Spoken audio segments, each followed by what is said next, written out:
ሰላም ጤና ይስጥልኝ። የዕለቱን ዜናዎች ይዤላችሁ መጥቻለሁ። አብራችሁን ቆዩ።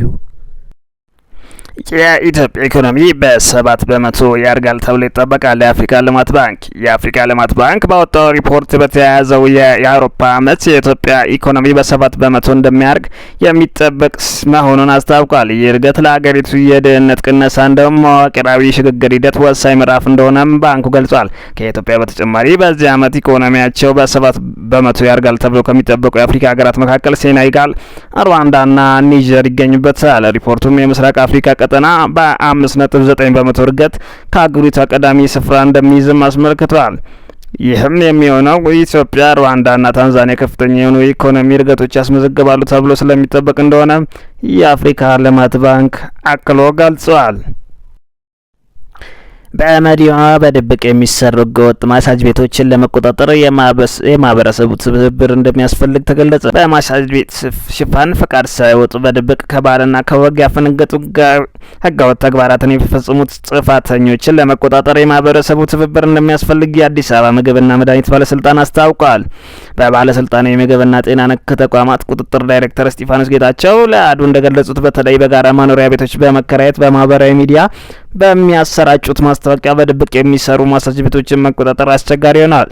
የባለስልጣኑ ፈቃድ አግኝተው የሚሰሩ ተቋማት ላይ የክትትልና የቁጥጥር ስራ ተጠናክሮ መቀጠሉን የገለጹት ዳይሬክተሩ የማሳጅ ቤት አገልግሎት በህጋዊነት በኃላፊነት እየሰጡ የሚገኙ ተቋማት በማህበር ተደራጅተው ህገወጦችን የመከላከል ስራውን እንዲያግዙ የማድረግ ስራ እየተሰራ እንደሚገኝም አስታውቀዋል። በመሆኑም በማህበረሰቡ መሰል ህገወጥ ተግባር የሚፈጽሙ ግለሰቦች ሲመለከት ለሚመለከተው አካል ጥቆማ እንዲያደርግ የጠየቁ ሲሆን ቤት አከራዮቹ ያከራዩት ቤት ለህገወጥ ተግባራት አለመዋሉን እንዲቆጣጠሩ ጥሪ አቅርበዋል። በመዲናዋ የተለያዩ አካባቢዎች ላይ 24 ሰዓት አገልግሎት የሚሰጡ በርካታ ማሳጅ ቤቶች ያሉ ሲሆን አብዛኞቹ ከተፈቀደላቸው አገልግሎት ውጪ ሌሎች ህገወጥ አገልግሎቶችን እንደሚሰጡ ይነገራል።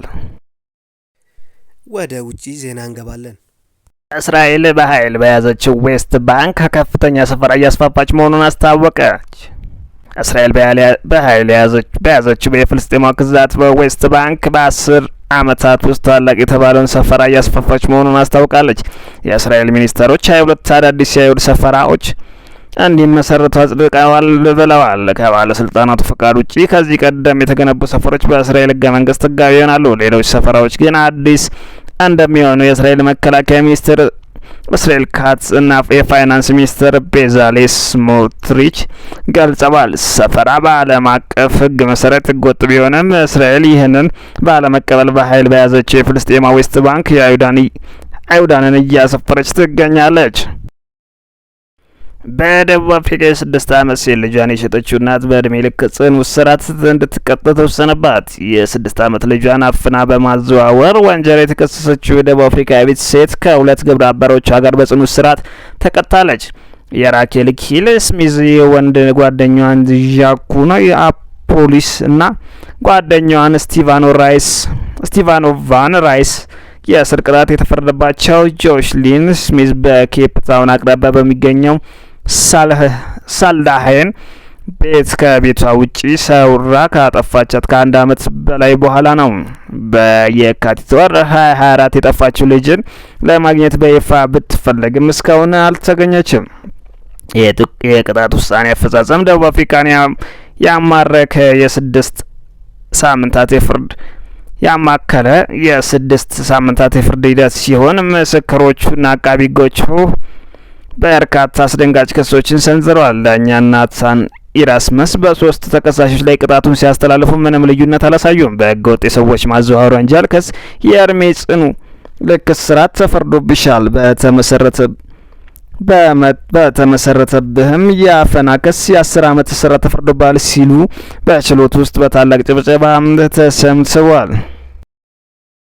ቺሊ በጋዛ ሰብአዊ ቀውስ የተነሳ በእስራኤል የሚገኙትን ወታደሮች አታሼን እንደምታስወጣ አስታወቀች። ቺሊ በጋዛ የፍልስጤም ህዝብ ላይ እያደረሰ ያለውን አስከፊ ሰብአዊ ሁኔታ በመጥቀስ ወታደራዊ መከላከያና የአየር ኃይል አታሺ ከቴል አቪቭ እንደምታስወጣ አስታወቀች። የውጭ ጉዳይ ሚኒስቴር በመግለጫው እንዳስታወቀው ወታደራዊ መከላከያና የአየር ኃይል አባላት በቴል አቪቭ ከሚገኘው የቺሊ ኤምባሲ ለማስወጣት መወሰኑን ለእስራኤል ባለስልጣናት አስታውቀዋል። ሚኒስተሩ ይህን ውሳኔ ከመከላከያ ሚኒስቴር ጋር የተቀናጀውን በአሁኑ ጊዜ በጋዛ ሰርጥ የፍልስጤም ሕዝብ እያጋጠመው ካለው እጅግ አሳሳቢና የሰብአዊ ሁኔታ የመነጨ ነው ብሏል። በተለይም በእስራኤል ጦር እየተካሄደውን ያልተመጣጠነና አድሏዊ የለሽ ወታደራዊ ዘመቻ እንዲሁም በተከበበው የፍልስጤም ግዛት ውስጥ እርዳታን ለመክፈል የማያቋርጥ እንቅፋት በማለት ጠቅሷል። የሚኒስተሩ ድረገጽ እንደገለጸው ከእስራኤል የሚወጡ ባለስልጣናቱ የመከላከያና የአየር ኃይሎች አዛዥ ኮሎኔል ክርስቲያን ቱዶስ ኑኔዝ፣ ወታደራዊ ተባባሪ ኮሎኔል ማርሲዮ ኤሎ ሮድሪጌዝ እና የባህር ኃይል አዛዥ ካፒቴን ፔድሮ ፔሬዝ ፍሎረንስ ይገኙበታል። ይህ የቅርብ ጊዜ እርምጃ በፕሬዝዳንት ገብርኤል ቦሪቾ አስተዳደርና በእስራኤል መካከል ያለውን ዲፕሎማሲያዊ ውጥረትና ስልጣን ከያዙ በኋላ መጨመሩን ያሳያል። በሴፕቴምበር 2022 ቦሪቾ የሹመት ደብዳቤ ለመቀበል በባላ ሞኔዳ ቤተ መንግስት ከእስራኤል አምባሳደር ጊር አርቲስ ጋር ለመገናኘት ፍቃደኛ ባለመሆናቸው ከፍተኛ ግጭትም ተፈጥሯል። እንደ አውሮፓውያን አቆጣጠር ሚያዝያ 2024 ውጥረቱ እንደገና ተቀስቅሷል። ቦሪክ እስራኤልን ከዓለም አቀፍ የአየርና የጠፈር ትርኢት ባገለሉ ጊዜ ቴል አቪቭን እንደ ፖለቲካዊ ማዕቀብ የሚተረጎም ነው ብላለች።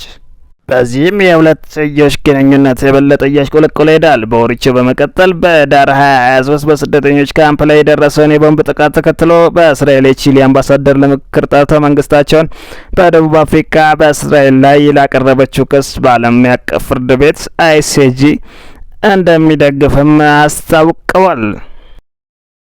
ለድርድር ዝግጁ ነኝ ሩሲያ። የሩሲያ ውጭ ጉዳይ ሚኒስትር ሰርጌይ ላቭሮቭ ሞስኮ ከኪየቭ ጋር ለመስማማት ዝግጁ ናት አሉ።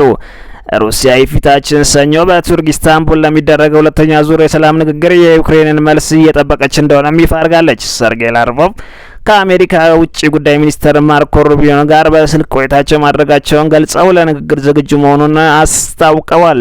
ሩቢዮ በበኩላቸው ዋሽንግተን በሁለቱ ሀገራት ለሚደረጉ የሰላም ውይይት እንደ ድልድይ ለማገልገል ዝግጁ መሆኗንም ተናግረዋል።